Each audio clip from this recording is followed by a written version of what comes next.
बहुत बहुत धन्यवाद। सैनिक स्कूल संबलपुर उड़ीसा राज्य का दूसरा सैनिक स्कूल है। जैसा कि आप जानते हैं कि 17 दिसंबर 2019 को ही इस विद्यालय की आधारशिला रखी गई थी और उस दिन से लेकर के आज इस 6 वर्ष की यात्रा में हम सब इसके साक्षी रहे हैं।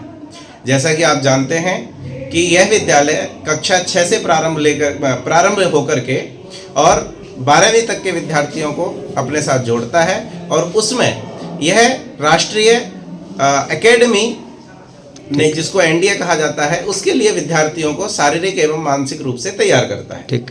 आज यह विद्यालय अपने मूलभूत ढांचे से उभर करके एक सांसारिक एवं वैश्विक स्तर के आधारभूत ढांचे के साथ तैयार है और अगले सत्र में हमारे विद्यार्थी एनडीए की परीक्षा में सम्मिलित होकर के निश्चित रूप से उड़ीसा राज्य नहीं अपितु भारत को भी गौरवान्वित महसूस कराएंगे। तेरे एभली किसी गुरुत्वपूर्ण खबर देखा चाहती आम चैनल को लाइक सब्सक्राइब और शेयर करो।